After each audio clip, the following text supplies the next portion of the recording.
돈 풀기 망령이라. 곧 아르헨티나 된다.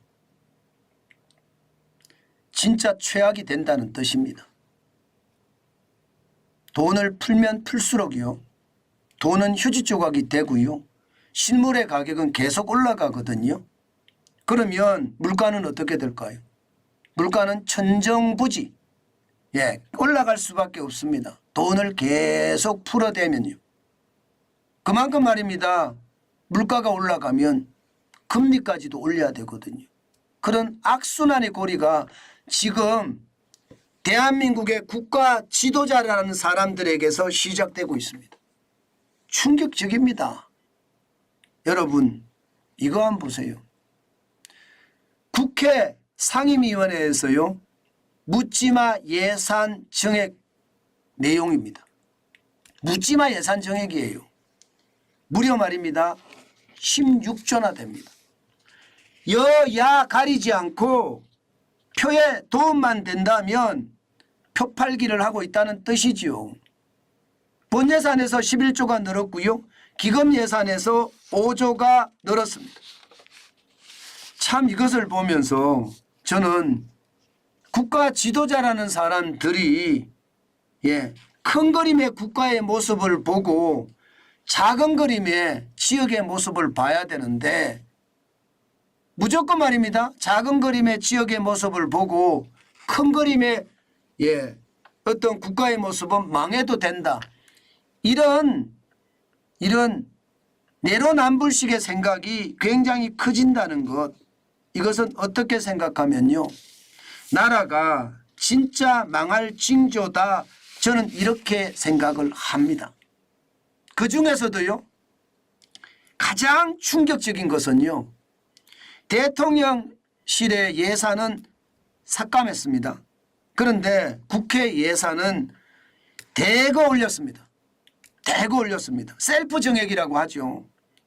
의정활동 지원 인턴 예산은 무려 15억 9,800만 원이나 늘렸고요.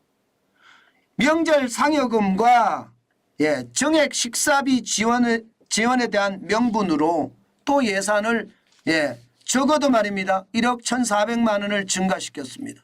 여기에다가 6급에서 9급 비서관 기준 호봉을 3호봉씩 상향 조정하면서 인건비도 43억 4,400만 원이 추가로 늘었습니다. 미쳤죠? 제가 미쳤단 말을 쓸 수밖에 없어요. 국가 지도자라면 모름지기 청빈해야 되잖아요. 그런 게 없어요. 여야 할 것 없이요. 청빈이라는 단어는 저 멀리 던져버리고요. 일단 내가 편하게 살면 되는 겁니다. 이게 최근에 대한민국의 문제예요. 최소한 말입니다. 박근혜 정부 때까지만 하더라도 그렇지는 않았어요. 국가라는 게 항상 머릿속에 있으면서 사회라는 게 함께 가야 될 대상이다. 그렇게 생각했다고 생각합니다. 그런데 어느 날부터 말입니다. 권력에 취해서 그냥 권력 노릇만 하고 산다. 그런 생각이 들 정도로 심각합니다. 사실 정부는요. 어떻게든 말입니다. 어떻게든 세금을 줄이고자 하는 거거든요. 그만큼 말입니다. 세금을 많이 줄여서 국민에게 더 많은 힘을 주겠다고 이야기하는 건데 국회 상임위원회를 보면 진짜 한심하다는 생각이 들죠. 이렇게 되면 여러분, 이렇게 되면 결국 국회 예산은 늘어날 수밖에 없습니다. 여야가 동시에 이야기를 하니까. 정부안은 656조 9천억 원이 내년도 예산.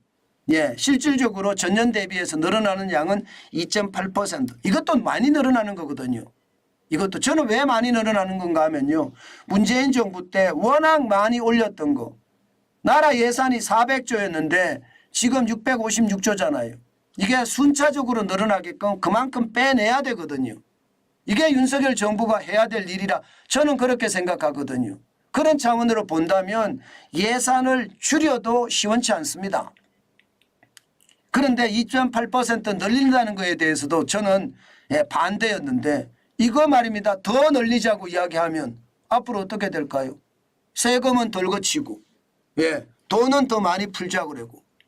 그러면 결국 말입니다. 예, 시장에는 돈 찍어서, 예, 돈 뿌린다는 뜻이 되거든요. 통화량 늘어나겠죠. 통화량이 굉장히 많이 늘어날 겁니다. 통화량이 지금 보세요. 늘어나는 걸 보면 2023년 9월 현재도요. 3,847조 6천억 원입니다. 전월 대비하면 0.5% 18조 원이 늘었어요. 이게 2016년에 2,342조 6천억 원이었잖아요. 이게 3,847조 6천억 원이 된 거예요. 이것은 망조에 가까워지는 거죠. 돈이 그만큼 휴지 조각이 되는 거니까. 예, 통화량이 많으면 실물의 가치가 올라간다고 말씀을 드렸습니다. 그래서 제가 아르헨티나 된다 그런 말씀을 드린 거예요. 아르헨티나 같은 경우 2017년에 24.8%의 물가 상승률, 올해는요 142.7%의 물가 상승률이에요. 미쳤죠. 나라가 경제 자체는 붕괴된 거예요. 경제 자체는 완전히 최악이 됐다는 뜻이에요. 아르헨티나가. 오죽했으면요 하비에르 말레이 대통령이, 예, 아르헨티나의 페소를 쓰지 않고 미국의 달러를 화폐로 쓰겠다 이렇게까지 이야기할까요? 그러면서 말입니다. 전기톱을 유세기간 동안 들고 다니면서 소리를 윙윙 내면서 다 잘라버리겠다. 다 잘라버리겠다. 퍼주는 거 잘라버리고, 예, 포퓰리즘 예산 다 잘라버리고, 그래서 대한민국, 예, 아르헨티나 경제를요 1960년대 70년대 수준으로 돌아가겠다. 그래서 세계 경제의 핵심 역할을 하겠다. 이게 지금 말레이 대통령의 공약이거든요. 물론 그 공약이 잘 되고 못 되고는 앞으로 가봐야지 알겠지만, 제가 여기서 말씀드리고 싶은 것은요, 지금처럼 돈을 풀게 되면 물가 잡기는 힘들어진다는 뜻이에요. 물가를 못 잡으면 못 잡은 만큼 말입니다. 예, 국민들의 고통은 커지고 그 고통은요 결국, 예, 많은 중산층 이하 서민들이 다 떠안을 수밖에 없다. 저는 그렇게 생각해요. 게다가 정부 부채는 또 어떡하고요. 부채 폭발, 내환 위기에 대한 어떤 걱정은 또 어떡할까요? 내환 위기는 언제든 터질 수 있거든요. 여러분 알다시피 가계부채가 3분기 기준으로 1,875조 6천억 원입니다. 적지 않죠? 부채가 굉장히 빠른 속도로 늘고 있습니다. 2017년에 대비해 보면 지금 늘어나는 속도가 30%가 더 늘어났어요. 여기에다가 우리가 잘 알지도 못하는 그림자 금융, 전세 보증금 2022년 기준으로 1,058조 3천억 원이라는 한국경제연구원의 연구 결과가 나와 있습니다. 이 두 개만 합쳐도 벌써 3천조가 넘죠. 예, 3천조가 되죠. 3천조. 예, 여기에다가 말입니다. 기업 부채 지금 2분기 기준으로 2,705조 8천억 원이거든요. 예, 여기에다 공기업 부채 포함을 시키자고요. 670조.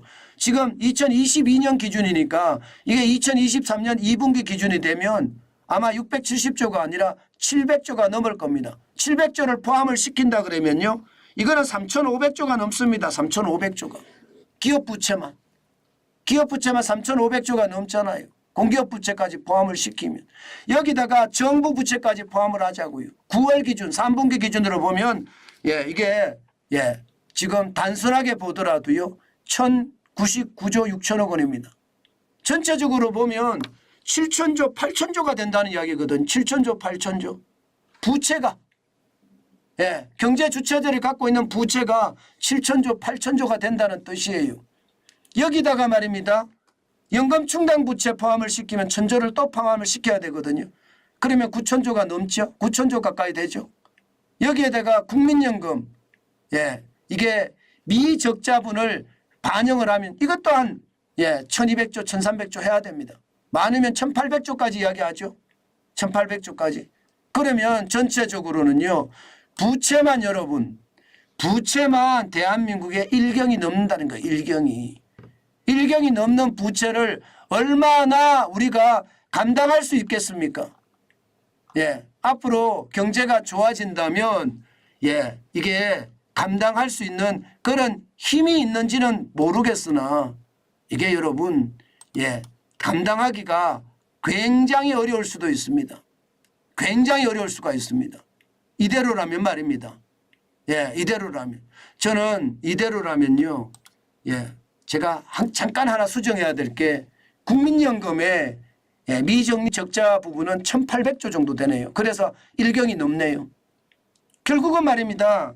나라가 최악의 상태가 된다는 이야기예요. 저는 지도자들이 진짜 정신을 차려야 된다고 봅니다. 무엇보다도 말입니다. 무엇보다도 재정 준칙이 마련이 돼야 돼요. 재정 준칙이 마련이 되면 아무리 예산 정액을 하더라도요. 재정 준칙안 안에서 이게 이루어지기 때문에 예산을 한꺼번에 늘리지는 않는다는 뜻이에요. 법률적으로 말입니다. 국가재정법을 빨리 개정을 해서요. 재정준칙법을 만들어서 더 이상 어느 누구도 말입니다. 예, 이게 국가 부채에 대해서는 예, 손을 못 대는 그런 식으로 만들어줘야 됩니다. 지금처럼 이렇게 만들어 간다는 것은요.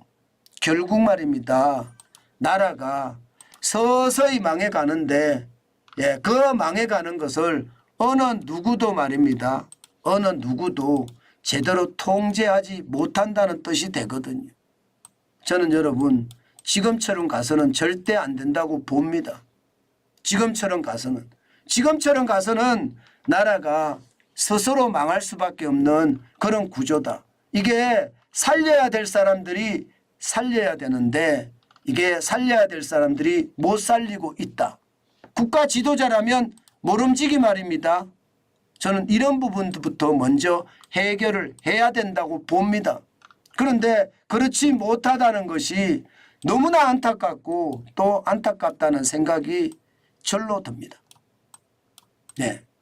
나라 부채는 예, 그 시대에 갚는 것이 아니라 미래 세대의 부채가 되거든요. 저는 우리 자식들에게 너무 큰 아픔을 주지 않았으면 좋겠다. 그 말씀 다시 한번 강조해 드립니다.